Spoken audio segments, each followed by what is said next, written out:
On this episode of the Oklahoma Breakdown with Ikard and Lehman, presented by Riverwind Casino, we get caught up on some Oklahoma football news. Then in Football Guys Talking Basketball, we talk about OU's much needed win, and we talk some Thunder. And of course, we give you our winners and losers of the weekend.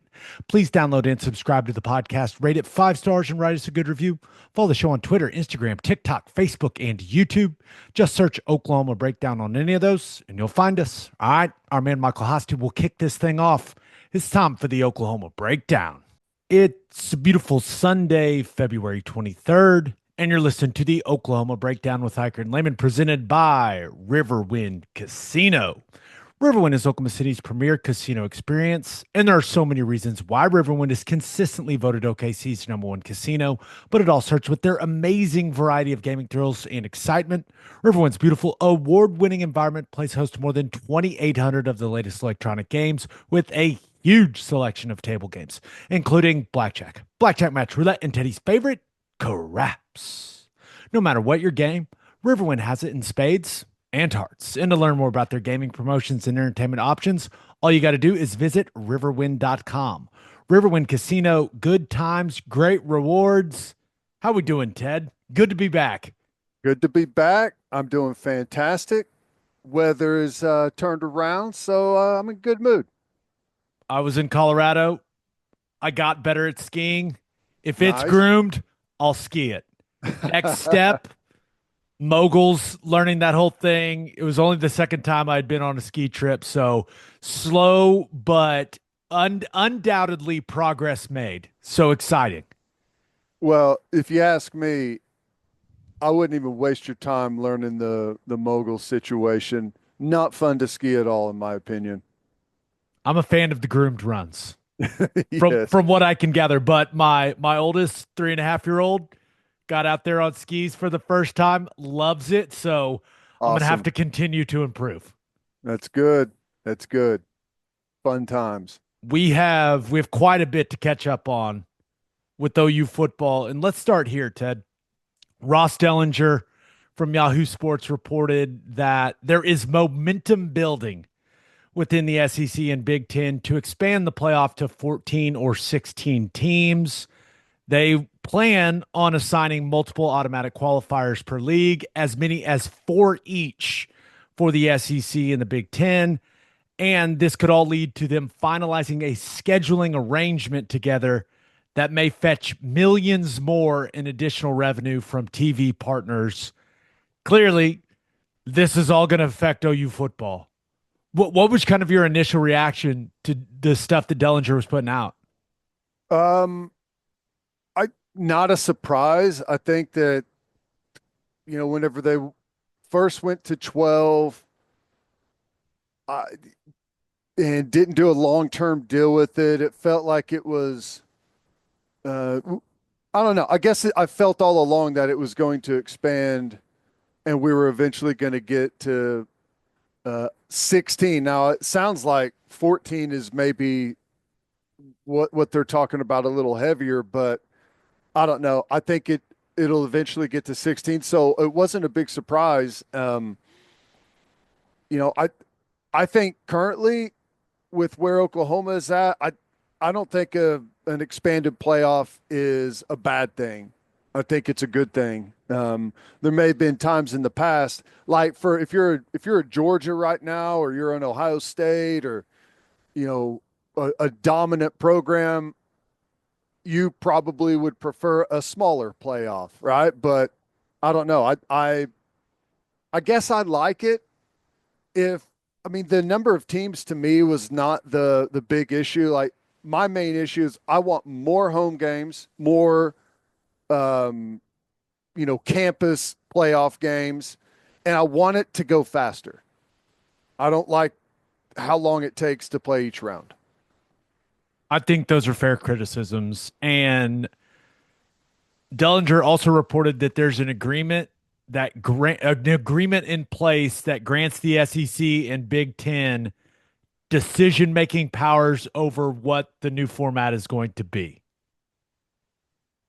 So at least OU has a say in it. I mean, I guess that's the best way of looking at it. And whether it's 14 or 16, I'm I'm going back and forth on whether I think the automatic qualifiers, like four for the Big Ten and four for the SEC, I I'm not sure I love it. I think it's good for OU.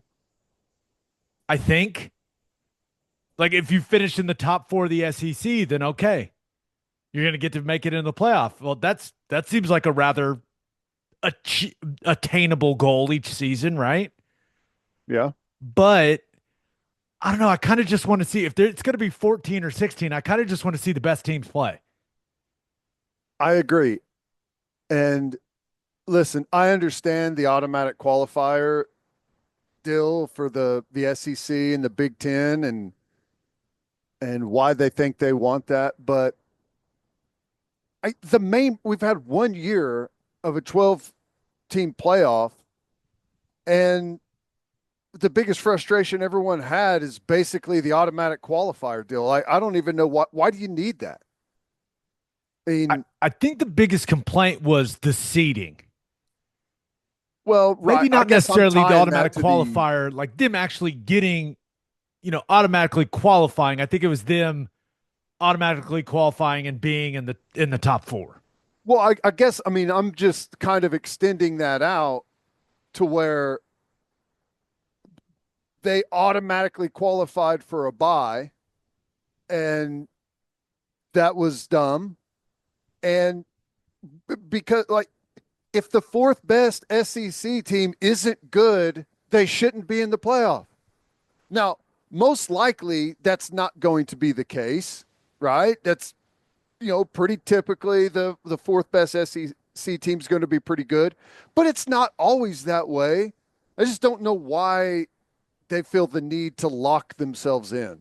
I don't know. You're just setting yourself up for a bad scenario. Also, if you give the ACC two automatic spots and the Big 12 two automatic spots, what happens if the second best team in the Big 12 any given year isn't any good? But then they get a spot and you're giving them a spot when maybe that could have gone to a fifth or maybe even sixth SEC team. Yeah. So I don't know. There's give and take with all of it, but I guess I do feel good about things, knowing that OU's in the cool kid club in the SEC, where that are have a huge part in making these decisions. Why do you think they do the automatic qualifier? You mean like the number of them, or just the? Just in general. I mean, maybe the number, but why does it even exist? I assume it's to make the conference races feel very relevant. Yeah. That's really the only thing I can think of is that, hey, we've got these conferences. We need to make it feel like these conference races are very important. There needs to be something, a reward at the end of it. But Dellinger also put out that there's discussions about really changing the way that conference championship weekend looks, Yes. and that it could be very different under the new college football playoff model. It could be the number 3 SEC team versus the number 6 SEC team, and the winner goes to the playoff. You could also have the same weekend, the number 4 SEC team versus the number 5 SEC team to get into the college football playoff. Whether you still play the title game 1 versus 2, I don't know, but I do think that would be awesome, like 3 versus 6 and 4 versus 5 to go to the playoff. I would Yeah. be very interested in watching that.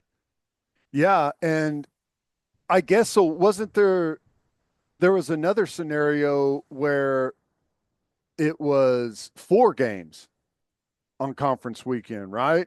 And one verse 8, 2-7, and how that fills itself in. And like to me, what I started thinking of is like if the SEC does that and the Big Ten does that, aren't they really just gearing up for their own playoff? I mean, isn't that basically almost what it becomes? I mean, if you're including that many teams in it.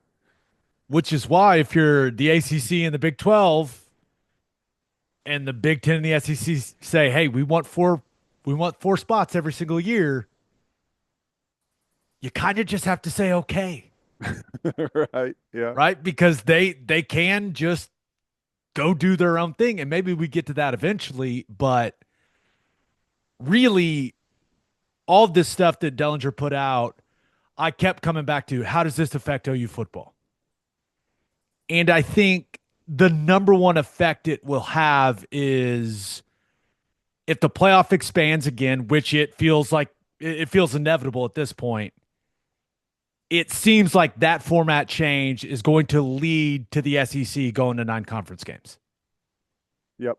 And that clearly has a large effect on OU football each and every season from once this format changes. So as long as every SEC team's playing 9 conference games, I'm all good. I'm all good. I think that the fan base in general, I don't think we're going to complain about more good football games. Right. But we all saw what it looked like year one with a very, very difficult schedule. Hopefully, when you go to 9 conference games, you won't get that that stacked of a schedule each year, but we'll see. But I think that's probably the biggest effect out of all of these format changes we're talking about. I agree. I think that once you get to, I think we're probably already there to some degree, but if you start playing 9 conference games and you've got 4 automatic qualifiers or however that unfolds, I think kind of like the NFL, your successful season isn't going to be gauged on how many wins you had. Did you win 10 games? It's kind of been like the classic, that was a good season. It's only going to matter about did you make it to the playoff? I think that's especially when you're talking about 9 SEC conference games, and it's going to be very, very difficult for anyone to really, run the entire thing. I think it's going to continue to spread out, and team, like, we're not going to have the top heavy teams that we've had in the past. And I don't know. I think this whole thing should make you feel a little bit better about making the playoff. I mean, it it would be tough right now if you're in the Big 12. You're going to be given almost I there's no margin for error there. And I know you're facing easier teams, but I don't know. I feel like it's a positive for Oklahoma. How about this? Dellinger also reported the SEC goes to 9 conference games. That would then set in motion a scheduling agreement between the SEC and Big Ten that is still being discussed currently, where they would play each other in annual games, and that those games would be sold as a separate TV package to make more revenue for both conferences. So you'd be looking at OU having a eight a they'd be playing their conference games, right? And then they'd be playing some type of Big Ten team every single year. I don't know if it would be every year or how it would work, but it seems like OU's schedule in the future is going to be absolutely loaded, and we better just get used to it. We're testing that schedule out this year in a way, I guess, playing Michigan. I guess that's kind of how it's going to Yeah, look, but you just add one more SEC game to where you've got 9 conference games. 9 conference games and then a crossover game with the Big Ten. I mean, That's 10 of your 12 right there, brother. they're getting closer and closer with pretty much everything that comes out of acting like they're going to do it on their own. So it's a real big threat, and you can see why some of the ACC teams and like there's been some anger out there about how everything is gone down, a little bit of panic, I guess, as well, because the threat is very real of the SEC and the Big Ten just kind of marching on and doing the thing themselves. So overall, with all this stuff that's been put out, exciting for OU football. I know that we're all the year one in the SEC affected us all in a very interesting way. I think we could all admit that. But it is exciting thinking about an OU home schedule with, 5 SEC games and maybe a really good Big Ten team coming to town also. Yep. That's exciting to think about, but just got to get the roster into to a place where we feel really good about no matter what that schedule looks like. Yeah. Well, and I know that there's been because of the year it's been in the SEC, and there's been some fans out there with some buyer's remorse about leaving and coming to the conference. But the more stuff you see like this come out, you're like, thank God we were able to get into the SEC when we did, just because the Big 12 and the ACC are not going to be able to compete financially in the future. And it's not going to take very long for that to really kick into overdrive. I mean, the new SEC deal, whenever it kicks in, and I think did the Big Tens kick in already, but the amount of money that they're expected to make over the next 4 or 5 years compared to the other conferences, you're going to talk about triple the money per institution. So you had to do it, and the schedule and stuff, it's going to be fun, but you got to get your football team on the right level pretty quickly. No doubt about it. I am really interested to see how those conference championship weekends end up changing. Because part of me thinks the Big Ten and the SEC are going to do the, like, I don't know if you would call it the Big Ten SEC Challenge games, but whatever that looks like, I wonder if that revenue is going to replace what they get for playing a Big Ten championship game and an SEC championship game. And because that's always been the thing with, well, you can't take those games away. They make so much money for the conference.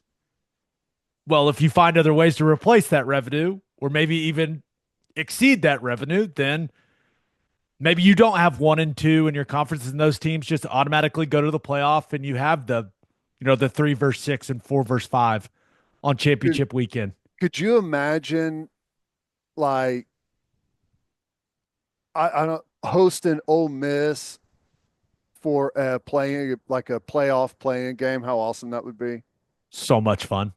Be great. So the Big Ten and the SEC are calling the shots though. Yeah. So it's nice to be in the SEC. It's nice for the Sooners to be in that conference and to be, part of the decision-making group as opposed to kind of being at the will of someone else like the ACC and the Big 12 are. Yeah. No, it is. I don't know, man. It's just so wild that college football is like one of the biggest sports in the entire country. And I have no idea what the next year holds almost across the board. I don't know what our postseason's going to look like in the future. I don't know what our schedule's going to look like. I don't know what our roster's going to look like and the transfer portal. Like, there's just, for how big of a sport it is, it's crazy that we've been on this path for like 5 years of who knows what the next month holds in this sport. Everything could turn on its head, 5 times before you start the season. It's crazy. College football continues to be a content machine. It does. All right, we got some other stuff that we got to catch up on as well. But first, hitting the highway, remember to stop at Love's Travel Stops. You can't miss the heart of the highway. And with the Love's app, you can also save big. How big? 10 or 15 cents big. Save 10 cents per gallon on gas and 15 cents per gallon on auto diesel. Save with the Love's app today and be welcomed by clean places and friendly faces. Certain conditions may apply. See loves.com for details. You listen to this podcast to get insight from the guys who played the game. Why don't you take that same approach when it comes to buying your beef? When you order from Didier Ranch, you are getting your beef directly from the people who raise it. A rancher knows what it takes to have premium quality beef. Didier Ranch has done it for over 100 years right here in Oklahoma.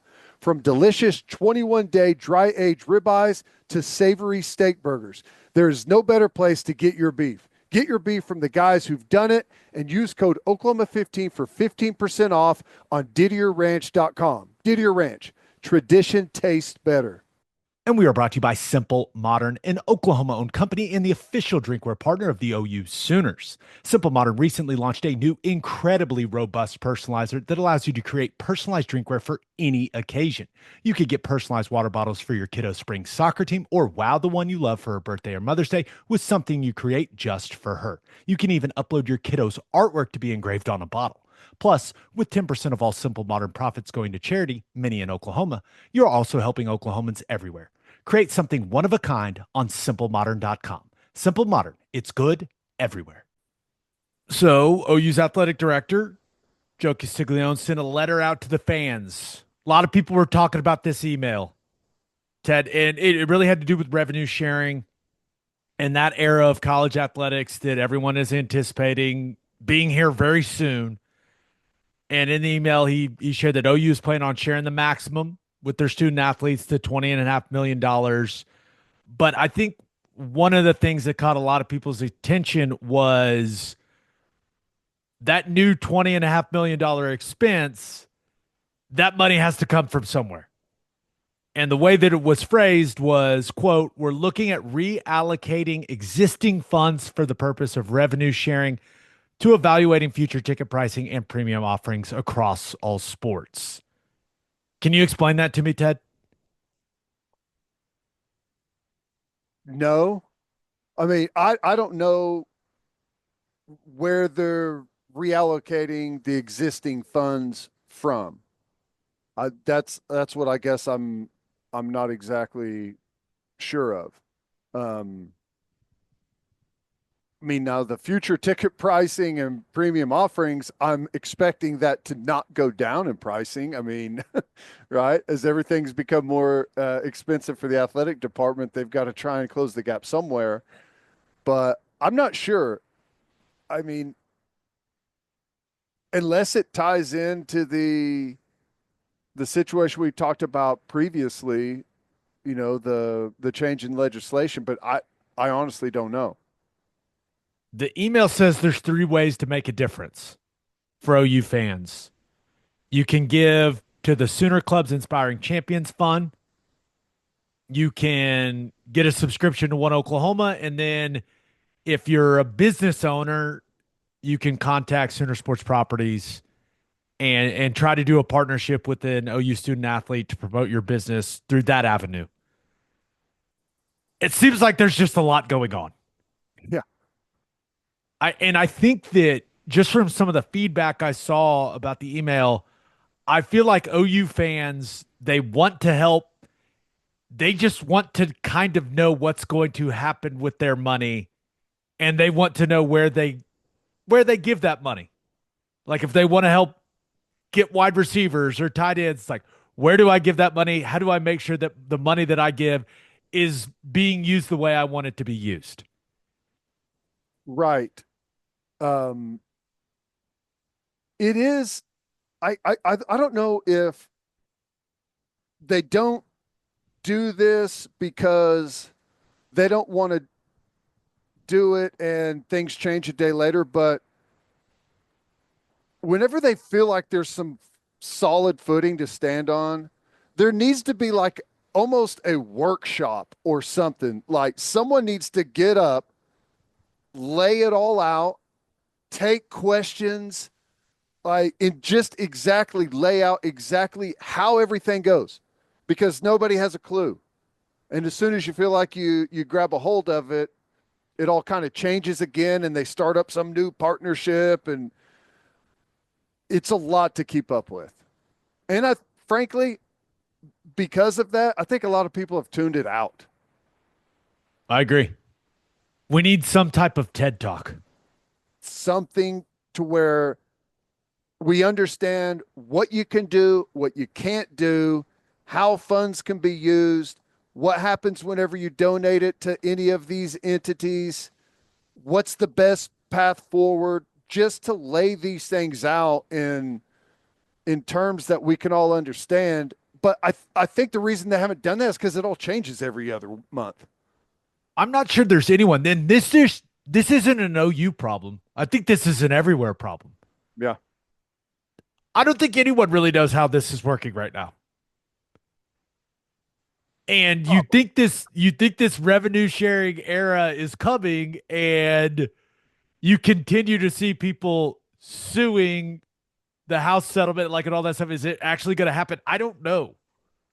I'm not sure anyone knows. And that's where there was so much discussion around this email that Joe Castiglione sent, because I just I don't even know where we're at in college football right now. I know. It's crazy. Again, like you have this end of it, on the back end of what we were talking about previously is like, what is our sport going to look like in 2-3 years? Like, what's the postseason going to look like? What's the regular season going to look like?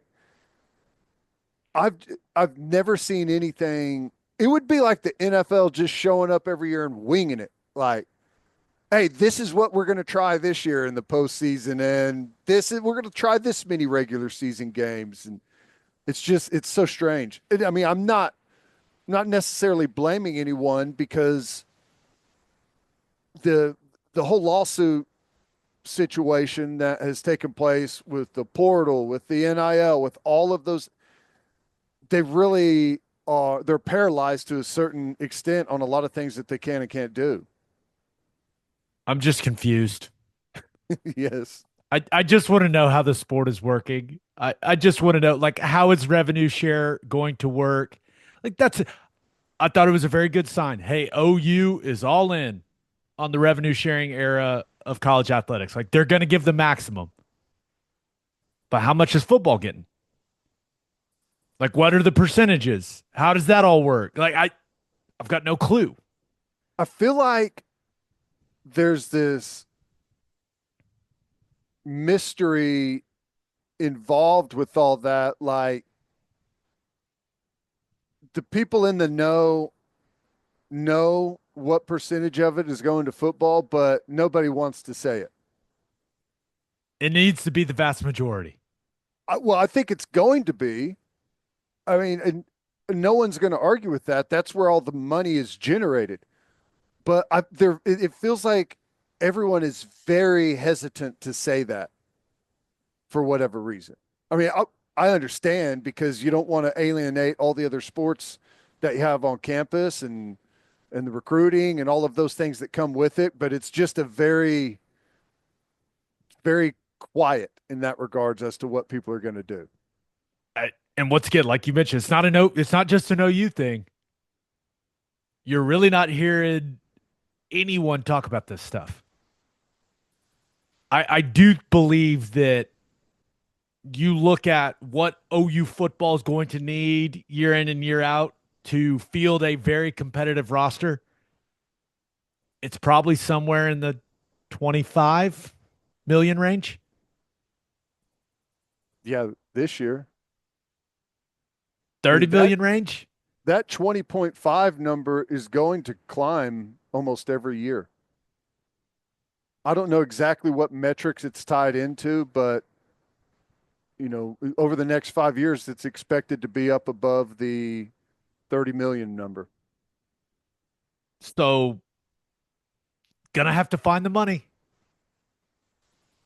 Given three ways to make a difference. Like, it's just, Now, it's really going to help whenever we get our full SEC share, and I believe this year's whenever the new SEC contract kicks in, right?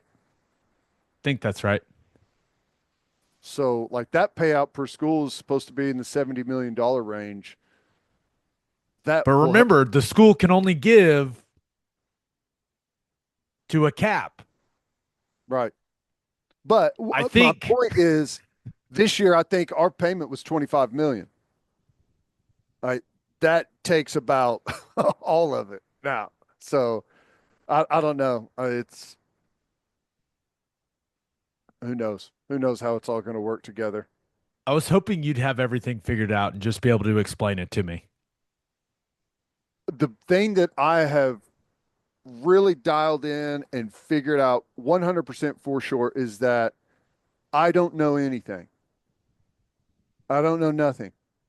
And that's pretty good. I mean, I'm not mad about that because there's been no real reason to learn it because it all changes the next month. That's fair. Let's get to call your shot. We asked you guys the most important thing that happened this week for OU football and got several of these. This one's from Jeremy LaForce. He says it has to be the hiring of Kevin Wilson, someone to help Arbuckle and take some of the load off of BV. You can never have too much help.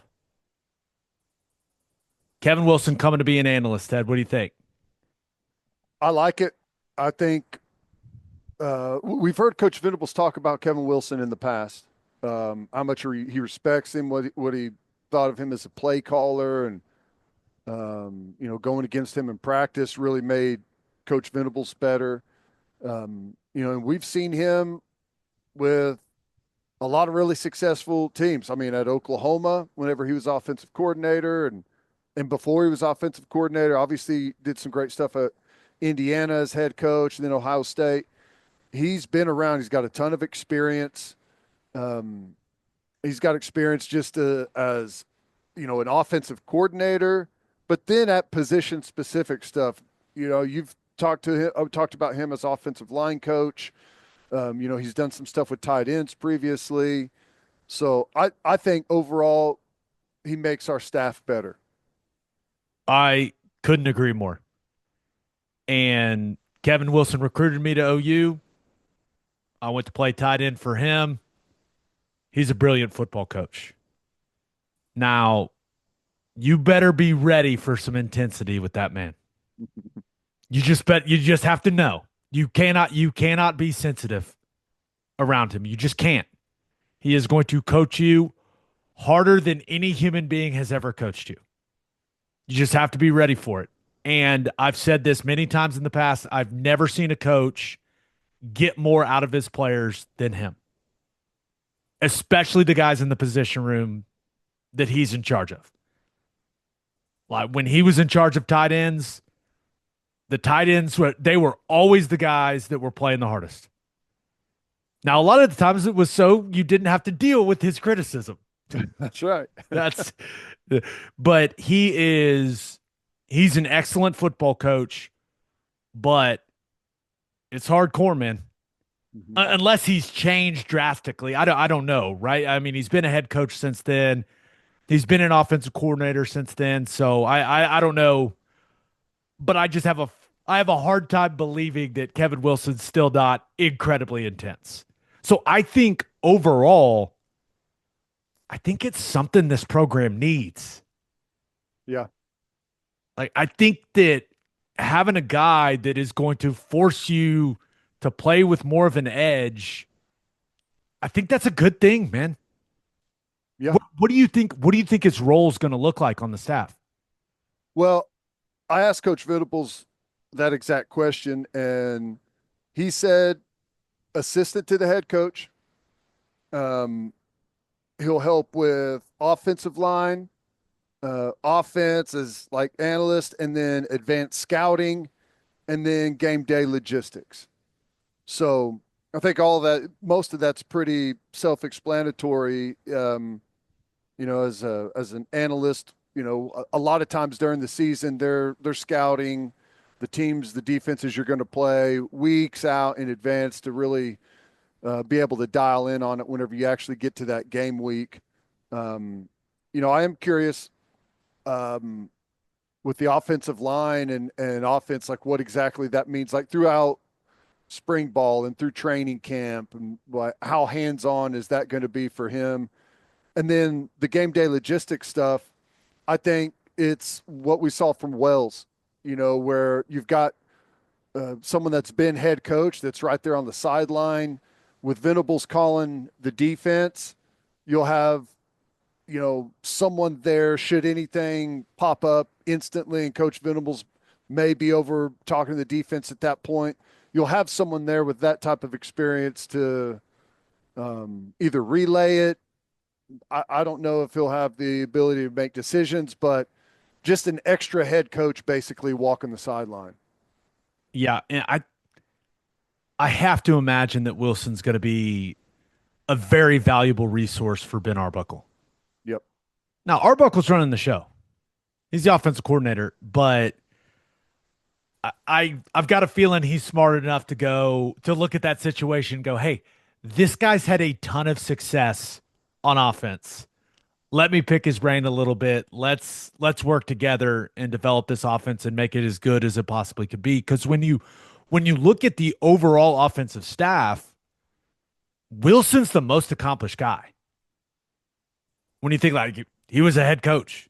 Mm-hmm. I mean, the things that he did at Ohio State, the things that his offenses did at Oklahoma. I know it didn't go well at Tulsa, but when you look at everyone on that offensive staff, he's undoubtedly the most accomplished guy. So I just have to assume that Arbuckle is going to use him as a resource, whether that's run game or passing concepts, just like his overall knowledge. I mean, he's a very well-respected offensive mind in college football. Yeah. Yeah, I know. I agree. And he's got a history in this, air raid, style of offense. And, Coach Stoops brought him in kind of because of his run game prowess in that kind of shotgun style, one back offense, back before it was something that everyone in college football was doing. But needless to say, his background is excellent. He knows the lay of the land around here. And like I said earlier, overall, it makes our staff better, I believe. I completely agree. And I just hope that, I know he's not going to be in charge of a position group. I kind of hope he just brings that intensity to the entire offense. I'm sure he will. I don't know what that's going to look like. I don't know what his approach is going to be. I just know from experience, it's not for everybody, but I saw it work, man. I saw him get the most out of players. And my hope is like that's what we need from this offense this season, especially when you consider the fact that OU probably has his toughest schedule in the country in 2025. Yeah. You got to pull every ounce out of all these young guys, all of these new additions from the portal. And Kevin Wilson, I've seen it happen. I've seen him pull every ounce of whatever a guy's got out of him. It'd be interesting, because I don't think there's limits anymore what they can do in practice, right? As far as on field in practice. No, the analysts can coach, right? That got changed a year ago. And he's with the offensive line. You'll have, I don't know how involved he'll be, but you have Kevin Wilson and Bill Bedenbaugh out there in individual drill, just dialed in on those guys. Those O linemen better buckle up, man. That is going to be, you talk about two men with the intensity of 1,000 suns. That's right. That's going to be quite the experience. But you've said it a couple of times, Ted, and I completely agree. I think the addition of Kevin Wilson makes OU's staff better, and I think it will make OU's players on offense better. Yeah. Because he is incredibly demanding, and he is going to bring that, and I expect that to make OU's offense better on the field. Totally agree. Which is what we all want. Yep. I'm anxious to see it in practice, see how it all comes together. Buckle up, boys. Just buckle up. All right, the Sooners got a much needed win on the hardwood. Let's recap it. But first, Schwab Meat has been smoking the highest quality meats, hot dogs, and sausages in OKC since 1912. Go to schwabmeat.com to order any of Schwab's outstanding products and use promo code OKBreakdown for free shipping on orders over $75. Schwab dogs are iconic. I like to keep it simple. Just a bun, dog, mustard, ketchup. Also, the jalapeno cheddar smoked sausage is ridiculous. schwabmeat.com, code OKBreakdown for free shipping on orders over $75. Schwab Meat, the official hot dog of game days. And head to the garage for hand smashed patties, butter toasted buns, and ice cold beer. It's the perfect spot to watch any big game. And with all the garage locations being open at 10 p.m. or later every night, it's the go-to late night spot. Visit eatatthegarage.com to find a location near you and order online from the garage in your neighborhood.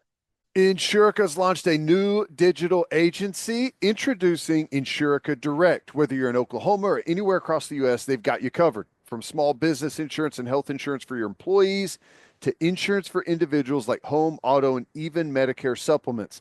Insurica Direct's got it all. Start your journey today at insuricadirect.com. Remember, at Insurica, we specialize in you. All right, time for some football guys talking basketball. And let's not even talk about what happened against Florida, Ted, because the Sooners got it done against Mississippi State. Absolutely had to have it. Desperately needed it. Snapped the 5-game losing streak. Sooners win 93-87. And that was a good Mississippi State team coming in who'd had some really nice wins recently. Top 25 team, obviously, and we put together. See, it was almost one of those things where it was frustrating to watch because we played so much better than we have in the last couple of weeks. You just kind of left wondering, well, where was that? Throughout this last 5-game losing streak, but doesn't matter. They were impressive. How about Fears? Fears was incredible. Getting to the rim, hitting threes, getting to the foul line. I wanted him to be even more aggressive. Yeah. Especially with the way that he started the game. I was sitting there going, I hope he takes 20 shots. But that was that probably his best game as a Sooner. When you consider when you consider the circumstances, they absolutely had to have that game, and he goes out there and has 27 and 10 assists. I thought that was the best we've seen Jeremiah Fears look all season long, and it's certainly the best he's looked in conference play. No doubt. He was really good, and it got we had a big lead there at one point about halfway through the second half. Do we have to talk about it? They were up dead. I was sitting there feeling so good. They're in full control. They're up 14 with 3 minutes to go. And of course, it just had to get very, very uncomfortable. I felt in the middle of that run like, man, because of how this thing has gone, the 5-game I feel like in the LSU game, really, that they're about to tighten up and really worry about the way this thing is going to close out, but they were able to get it done. Whew, big sigh of relief. That's a nice win. I've been waiting, whenever they smashed Vandy, I thought that was going to be like a big confidence booster for him and we'd see some more good play like that, but I don't know. That was big. Hopefully this can carry him further and we can compete. When we go out there and play good basketball, we can beat solid teams in this conference. When you're playing good teams, your best players have to show up, man. Yep. Jeremiah Fears was great. Another really solid performance. What was it, like 18-7 for Jalen Moore? I thought one of the biggest differences in that game compared to some of the other blowout losses we've seen the Sooners have recently was Mississippi State really didn't have OU outmatched in the front court. Like they didn't have supreme length and athleticism where you went, oh my gosh, Sam Godwin just can't, he just can't match up with these guys. Not only did he match up, Godwin was awesome. He was great. Yeah. Massive impact on the game. Yep. I thought he was really good. And that's why you see the assist numbers. Fears had 10 assists. We had 18 as a team, 18 to 11 turnovers. If you go back and you look at the box scores from the 5-game losing streak, we were having like 6 or 8 assists a game to, I mean, double digit turnovers, clearly not the ratio that you want. And it finally felt like there was some real motion in the offense and guys moving. And, it helps whenever, your big guy, some of that pick and roll stuff where they were hitting him on that and he'd get there and get the dunk and easy layups. That helps out the assist numbers a bunch. Duke Miles' teeth were all over the court. Nice. I immediately thought of you when it happened, and my instant reaction was Teddy's gonna love this. Yeah, that was, and I love the fact that Did the teeth? How many teeth broke? That's what, because when they showed the trainer's hand, it looked like a lot, I don't know. I don't know the number. like of 5 that. or 6. It seemed like way too many. I didn't even. So I walked out of the room, and then I came back, and they were talking about it, and I didn't. I didn't necessarily want to go back and explore how many teeth were there. I couldn't. Was it like multiple pieces of the front two? I was trying to figure it out, but Uh, credit to Duke Miles. Hustle play, loses the teeth, but the dude came back in the game. yeah. And the bottom half of my 2 front teeth are both fake because I got kicked in the face in a basketball game in high school and just broke them both like straight across. And I can just tell you, it does not feel good right after it happens. Like, especially if you're running and like the air is hitting it, it does not feel good, dude. Oh my gosh. So Duke Miles, tough guy of the week. We need to start handing out that tough guy of the week right there. That was impressive. But what I loved was they were playing good basketball, the confident, and you could see. And I'm not saying that Duke Miles wouldn't do that same thing in every situation throughout the year, but you could see that he wanted to go lay out for that basketball. You could see the bench wanted him to go lay out for that basketball. You could see the stands did. And whenever he did, like you got the reaction that you wanted. It just, I don't know. It was a good feeling to see guys energized, amped up, wanting to go put it on the line. I thought it was great. You mentioned the Vandy game.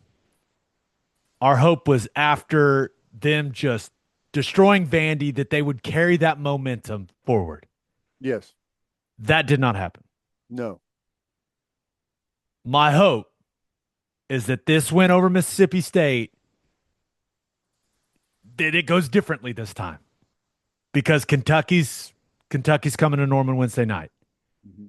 And you have a great opportunity to get another big time win that will help you get into the tournament.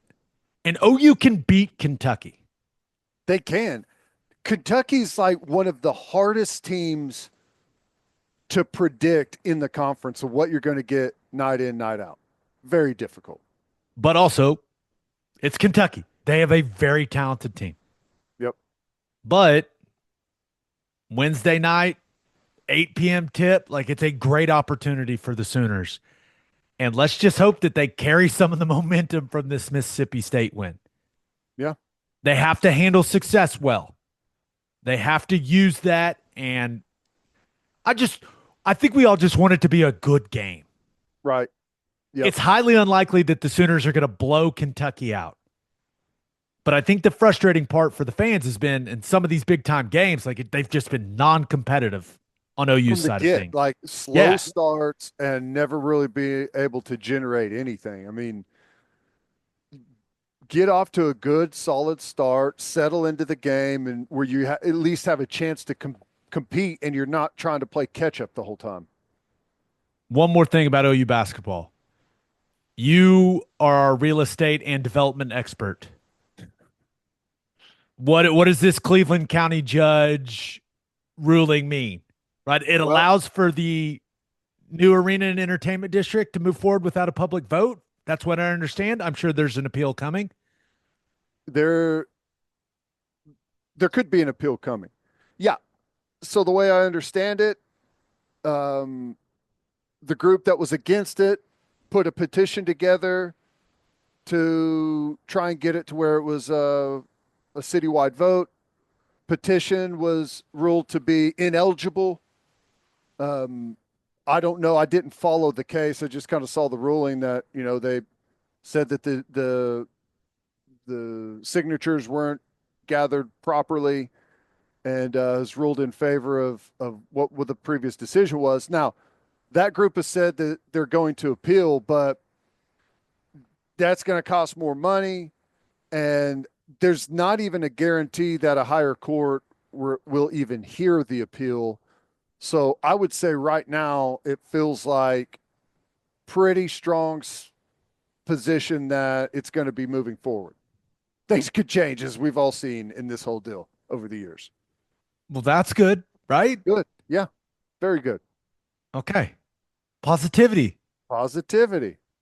I was really worried you were gonna be like, this isn't gonna happen for these reasons. So I'm excited. When I saw it, I go, I'm just gonna make Ted explain this to me. I'm not gonna spend too much time on it. Well, I don't know. That's the way I understand it. I don't know. Someone else may be able to clean that up a little bit, but petition didn't get the votes or the signatures properly. That's the way the judge ruled on it. They say they're going to appeal, but there's no guarantee that there will be an appeal. Interesting. On we Good. go. Yeah. Right? Good. Let's talk a little Thunder. Thunder are back in action after the All-Star break and handle business against a bad Jazz team, 130-107. And when you watch this game, the one thing that stood out to me is that team is just playing so fast. Whether it was getting out and in transition, but really, that's not all I'm talking about. They were just making so many quick decisions on offense. Like the Jazz was throwing, they were throwing all these kind of different weird defensive looks at them. And it felt like the Thunder just made really quick, decisive decisions and solved pretty much everything the Jazz threw at them, and would just get the ball in the middle of the floor and then would just pick them apart from there. And it also helps when you shoot 19-43 from three. That'll do. Yeah. I've said it a lot this season. If the Thunder shoot 40% or better, no one is beating them in a series. No one. So it was really encouraging to see them look, pretty crisp coming off the All-Star break. Yeah.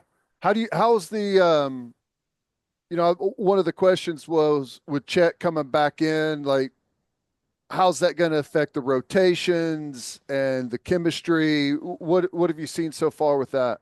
They're starting Chet and Hartenstein both. So I love seeing the size, and there was some stuff where Hartenstein's catching it kind of in that free throw line extended area, and him and Chet are starting to do some things. And they're starting to develop some chemistry. Like Hartenstein threw Chet a lob at one point in that game. And Chet is starting to look more smooth with his movements. He was looking pretty rusty. Yeah. His first few games back. He's starting to look a little more smooth. I think that he's going to continue to just be, one of the best rim protectors in the league at the very least. But I'm expecting, with how Hartenstein kind of connects things for them offensively, I'm expecting that relationship to get better and better and better. And it was good seeing Casey Wallace back in the lineup also. Yeah. After the shoulder injury, he looked really good again. So they're the best team in the league, man. They're the best team in the league. And now you saw what it can look like healthy. I know it's the Jazz, but we'll see what it looks like. They've got Minnesota in one of those weird home and home back-to-back situations tonight and tomorrow. Well, revenge from that's their last loss, right? Was to Minnesota. It's been a while. Yeah. I guess that was like the 13th. That was right before the All-Star break, so it hadn't been that long. Yeah. Well, I don't know. Interested to see how it progresses. I like seeing Chet get back into the groove. I'm with you. All right, let's finish up with our winners and losers of the weekend. But first, if you're as passionate as we are about OU sports, here's your chance to get involved with One Oklahoma. As the official NIL partner of the University of Oklahoma, One Oklahoma is the difference that makes all the difference. As a member, your subscription will help recruit and support the athletes that become Sooner legends. But you'll also get exclusive events, videos, merchandise, giveaways, and so much more. Join the team and make an impact for your Sooners. Go to oneoklahoma.com and subscribe today. And three things matter in banking: service, service, and service. And First Fidelity Bank's commitment to exceptional service is more than a promise, it's their foundation. FFB has been by your side for over a century, and they are honored to be a part of your journey. Banking isn't about where you've been, it's about where you are headed. Open an account at an award-winning bank today at ffb.com. At First Fidelity Bank, we go where you go. Bishop McGuinness Catholic High School represents a tradition of educational excellence in Oklahoma City. Grounded in a faith-based education, Bishop McGuinness offers a college prep curriculum that includes 26 AP courses, participation in OSSAA athletics, and numerous clubs and organizations for students to join and grow. If you want to provide the best possible educational and spiritual development for your children, contact Bishop McGuinness Catholic High School or visit bmchs.org. Financial aid is available. And go to opolisclothing.com and use promo code TED for 10% off our podcast merchandise and the best OU gear out there. That's opolisclothing.com and use promo code TED. Buttery soft and 10% off. As always, Ted, kicks off. Who do you have as your winner of the weekend? OU baseball off to a fantastic start, remain unbeaten.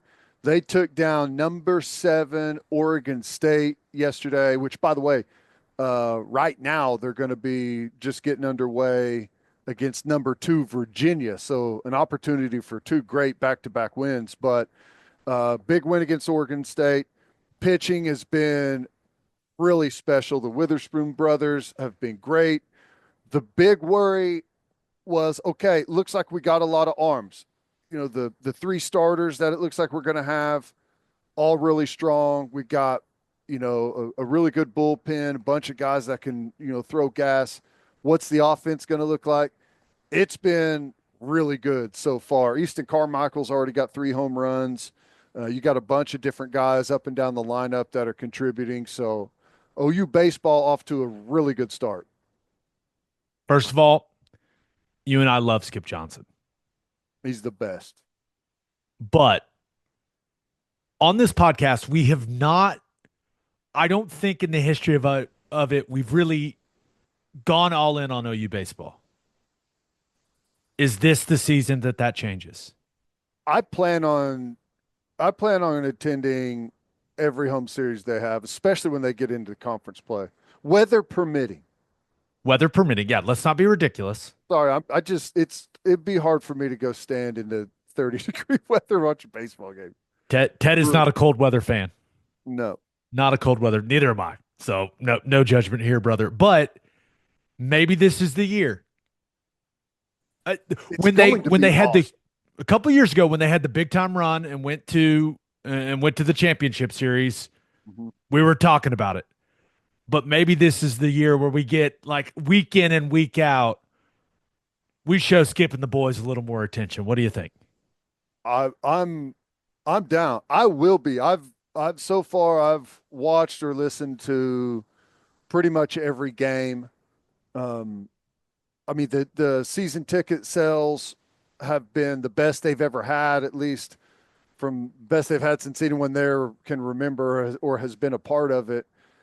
The series that we're going to have, conference series at home, are going to be just incredible. They're going to be really difficult, and this may be a year where you can have a really good baseball team and you look at your record and be like, are you sure about that? But I mean, you're going to be facing the best teams in the country pretty much week in, week out, but it's going to be so much fun. I'm really looking forward to it. Football guys talking baseball. Yes. Interesting. Sounds good. Interesting. Top of the first, Virginia 0, Oklahoma 0. Good. Just underway there at the Round Rock Classic. All right. Who do you have as your loser of the weekend? Spring games? More spring games falling. I did want to pile on to Longhorn men's hoops for losing to South Carolina, but spring games where we had to end up going. We heard Rule talk about it, and then USC, Texas have said they're not going to have spring games. Are the dominoes starting to fall? It feels that way, doesn't it? Yeah. With the expanded playoff, with the portal, with how much college football has changed. I I feel like spring games, it's only a matter of time before these things are going away. Like, is it possible that this is the last spring game we see OU play?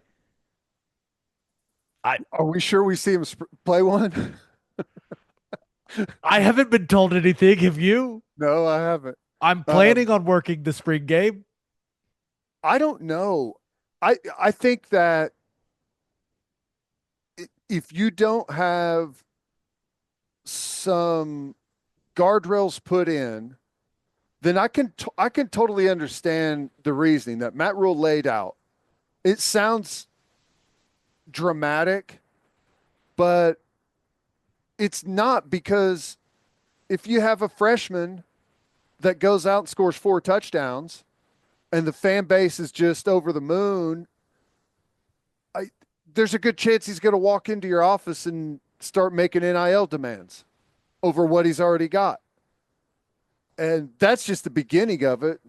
Not That's not even including, every other handler or whatever they're called out there filling up his DMs asking if, he wants to get more money at this place, because currently there's really nothing against it, as we saw with the Wisconsin situation. There's no rule against it, and all you have to do is take it to court, and they're going to rule in your favor. That's I just keep coming back to the spring game is for the fans. Spring games are for all of your fans to scratch the itch a little bit during a long off season, right? So I think I'm maybe more interested in how USC, Texas, Nebraska, like what they're going to do to keep their fans engaged during the offseason. And maybe you don't have to do anything. I don't know, Well, but it's what's interesting about it is, like, it's one thing for Nebraska to say that, who sells out like 75,000 only show in tickets town. for their spring game, and USC to say it whenever, I don't know, does anyone ever go to their spring game? So those are like two totally separate deals. But I mean, you're right. It, I understand where the coaches are at in this, but I also understand the fans' perspective is, you keep giving us less and less and less and asking for more and more and more. And you reach a impasse at some point. And people say, you know what? I'll find something else to do. I just want to know what they're going to do instead. Right. Like if you have a couple of open spring practices, I think fans would love that. And that's something about the spring game, which I think a lot of people are sometimes forget, is some people can't afford to go to regular season games. They can't afford season tickets. And the spring game is their opportunity to go watch the team, bring their kids, like have that entire experience. And that's a big deal for a lot of people. And when you take that away, like what happens to those fans? I don't know. That's where I am. I think it's very important. I continue to believe all of the new changes in college football, it is reducing the emotional connection between fans and players. 100%. You have to find a way, whether you're Oklahoma, Texas, Nebraska, USC, like you have to find a way to continue that emotional connection. Because if you continue to lose it, that's not good for business. That's not good for anything. You know what I mean? No. So that's where I always thought spring games, it was a great opportunity for people to scratch that itch. Come see the new players. Come see some of the freshmen. Now with how this thing works, come see the portal additions. But especially a lot of these people are giving money for these guys to come into the program. Right. So I don't know, man. It's undoubtedly complicated. I did think that what Sarkisian, Chris Del Conte said, it made a lot of sense. Like, hey, we just played a ton of games. Like, we just had a really, really long season. We've got all these new guys. Like, we're not gonna. That made sense to me, but it does feel like spring games are dying, and it makes me sad. Yeah. Well, I mean, here's the thing. Texas, I mean, They've got it rolling, man. They've been to the playoff back-to-back right. years. Them doing it is one thing, but they're also missing on a massive financial opportunity because Arch Manning's going to be their quarterback, and everyone would want to see him go out there and run the offense. Yeah. The point I was just going to make though is like, if they can use the fact that they played in a football game almost 4 months ago as a reason to not play their spring game, it lets you know that they're just kind of finding reasons, like whatever it might be. And I don't know if it's the NIL stuff, if it's the transfer portal stuff, if hell, it may be a financial situation. I have no idea what it is, but pretty much any excuse is going to work right now. And again, back to what we were talking about earlier, no clue at all what the future of this sport holds. Not even for spring practice. We thought spring games would be around forever. Yeah. It appears we were wrong. Maybe we're wrong. Maybe we're right. I can't imagine anything makes Lincoln Riley happier other than getting to cancel a spring game. You want to look at my players? Absolutely not. Right. But just stop televising it, you know? Take people's phones. Don't televise People do that for it. concerts now. Just take people's phones when they walk in. Don't televise it and don't grade it on film. Don't put it into your film system. Uh-oh. Tinfoil hat Ted's here. Oh, care to elaborate, Tinfoil hat Ted? Well, I'm just saying, like, if you're worried about people, I'm not talking about teams infiltrating your film. I'm saying, like, no one's going to come steal your players if they didn't know what they did in the spring game. If those players can't put together a highlight where you could tell they like filmed it on their phone and then put it out on X. Right. Or even like you don't see all the highlights on ESPN because it was televised and all that stuff. Just don't televise it and don't grade it on film. I am interested in how OU fans would feel if we just stop having the spring game.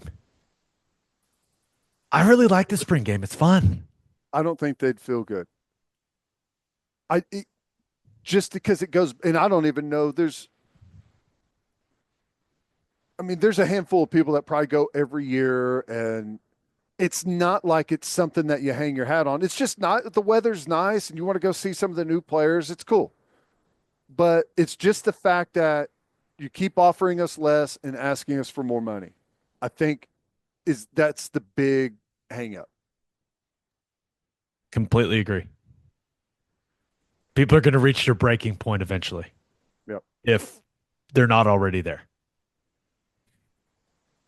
We'll see. All right, let's get to my winner and loser of the weekend. But first, Lucy breakers are 100% pure nicotine pouches with an extra burst of flavor, and you can get them delivered right to your front door. Go to lucy.co and use promo code BREAKDOWN at checkout for 20% off your first order with Lucy. That's LUCY.co. Use promo code breakdown. My go-to Lucy breakers are the 8 milligram espresso, perfect for the golf course, watching a game at the house, whatever. Lucy breakers come in a variety of flavors, including the classics like mint, but they've also got berry citrus, espresso, mango. You can even set up a subscription to make things even more convenient. Level up your nicotine routine with Lucy. Go to lucy.co, use promo code breakdown for 20% off your first order. And here comes the fine print. Lucy products are only for adults of legal age, and every order is age verified. Warning, this product contains nicotine. Nicotine is an addictive chemical. And we are public rec guys now. Their hoodies are awesome, pants are awesome, good looking stuff, and extremely comfortable. Go to publicrec.com and use code OKBreakdown for 20% off. Guys, you got to get some of the public rec pants. The versatility of the pants is fantastic. You can wear these to work because they look like dress pants, even though they feel like sweatpants. They're also perfect for the golf course because their proprietary blend of performance materials provides the perfect combination of breathability and stretch while still holding their form. So this February, treat yourself right because comfort is always in season. Upgrade to Public Rec and get yourself feeling as good as you've ever felt. For a limited time, you can get 20% off Public Rec by using code OKBreakdown at checkout. Just head to publicrec.com, use code OKBreakdown, and you're all set. Oh, and when they ask you how you found them, be sure to mention our show. It really helps. Find your perfect fit and never compromise on comfort again. Public Rec, where comfort rules. My winner of the weekend, thought about going with beards. Did you see the Yankees? I did. It's happening. It's finally happening. The New York Yankees will allow players to grow a, quote, well-groomed beard. That rule has been in place. The no beard rule has been in place since 1976. Possibly the dumbest policy in all of sports is gone, Ted. Pretty bad.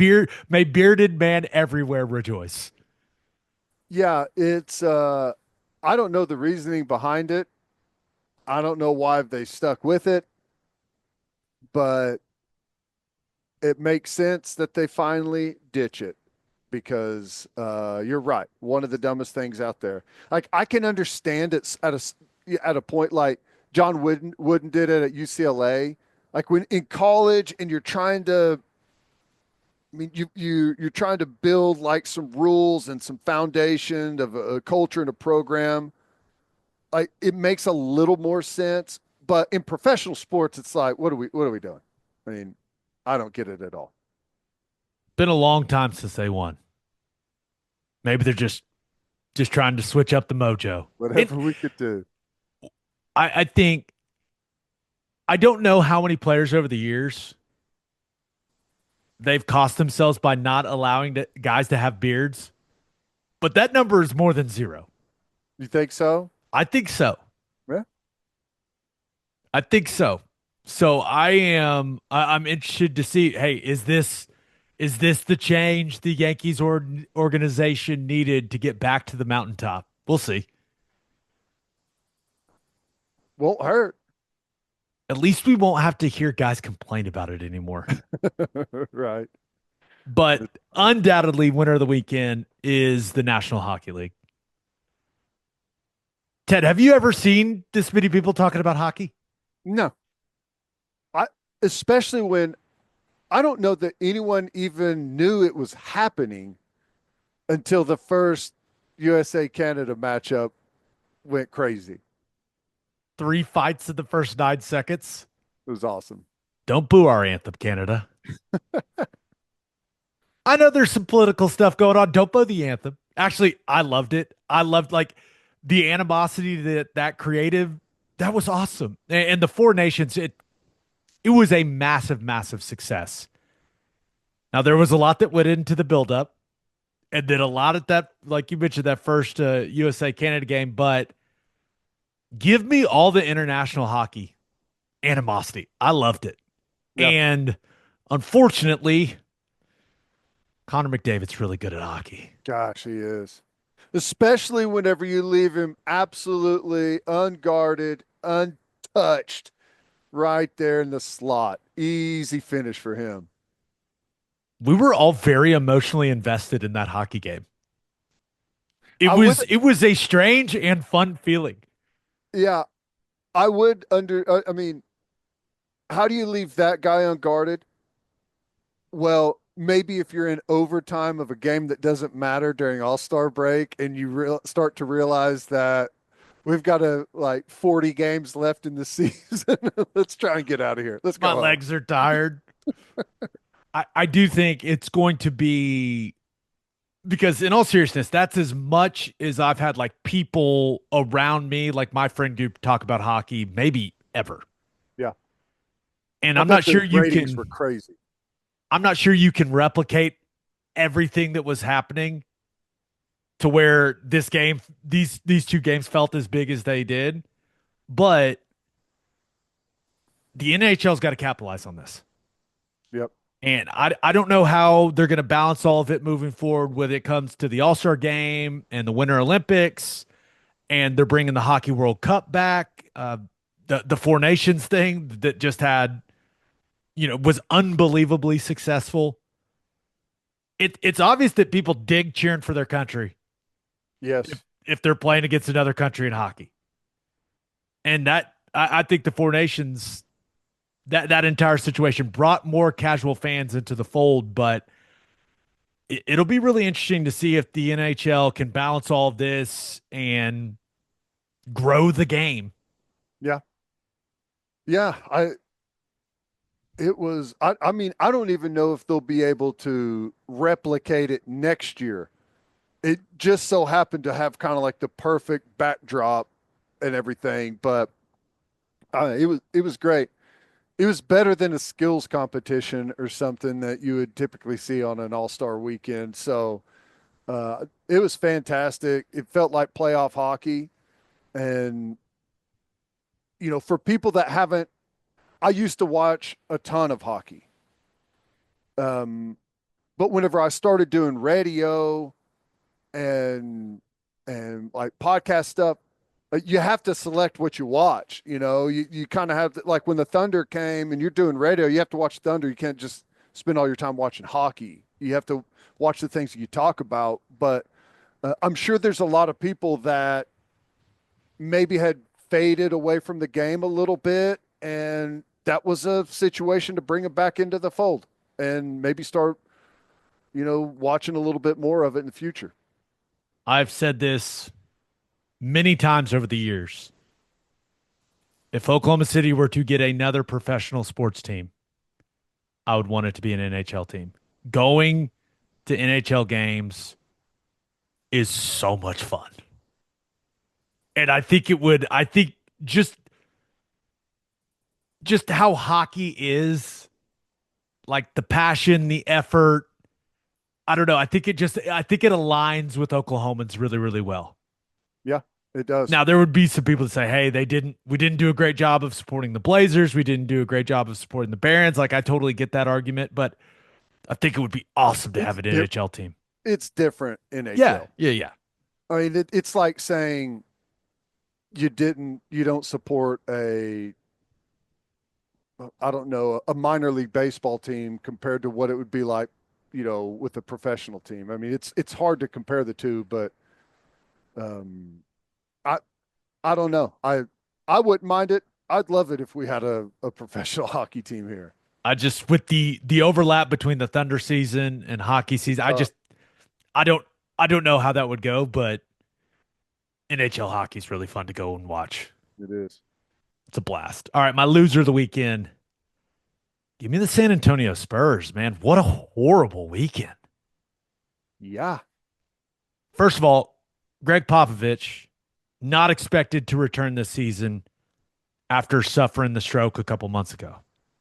So I think that his recovery and the guy's an absolute legend. So hopefully his recovery is going well, but saw a couple reports that it's unlikely for him to return this season. And then the Victor Wembanyama situation, man, that's scary.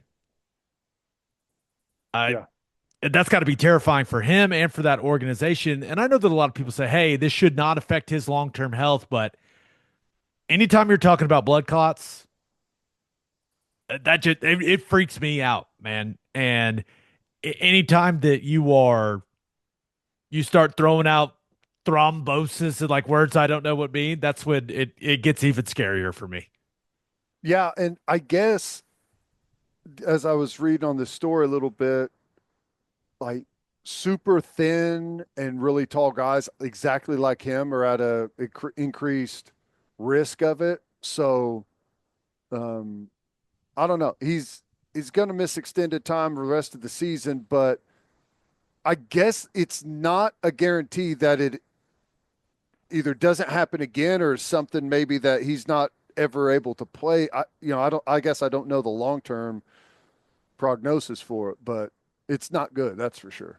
Yeah, the stories I read, like he came back from the All-Star game and told the Spurs training staff, like, "Hey, man, my arm feels funny," and that's when they started looking into it. So, in a perfect world, this is a one-time occurrence Mhm. because I think we all want to watch Victor Wembanyama play basketball No for a doubt. long, long time. He is, it's like watching a unicorn out there, man. It's crazy to witness, and we all want that guy out there, for what 15 more years or whatever his career looks like.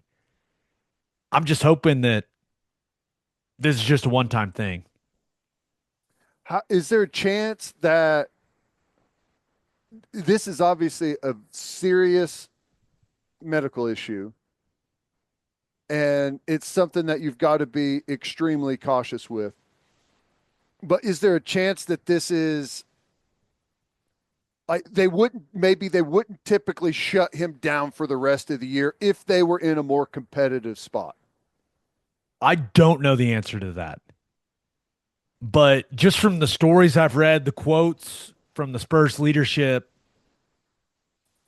I I'd like to think that even if they were in the playoff picture, this they would be shutting him down. Yeah.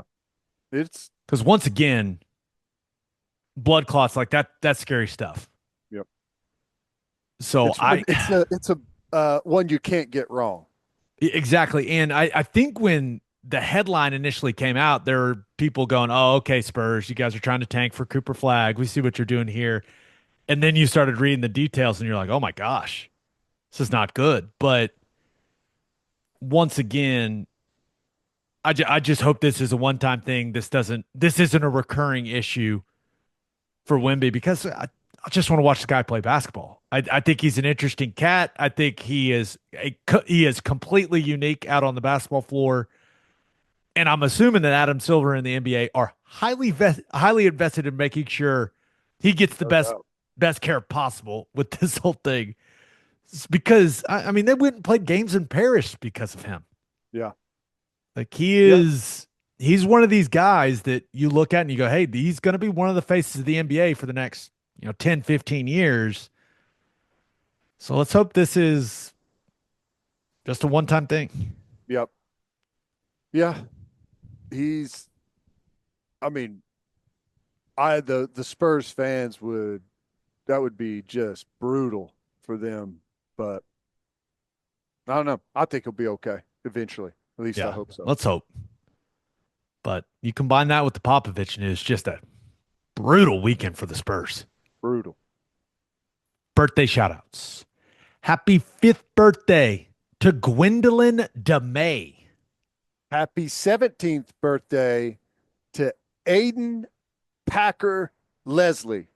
Happy 32nd birthday to Macy Mrs. Coach Nolan. Happy 40th birthday to Mike Ray. Happy 69th birthday, nice, Nice. to Marshall Scott Castle. Happy birthday to Cayman Watkins. And happy birthday to Ron the Oz Osborne. On that note, episode 504 in the books. We'll have a new podcast that'll drop on Wednesday. Just a reminder, please subscribe to the podcast wherever you listen to podcasts, and please subscribe to our YouTube channel. Make sure you check out our website, okbreakdown.com. Hope you all have a great start to your week. Until next time, we appreciate y'all for listening. Do what you always do, Oklahoma. Take care of each other.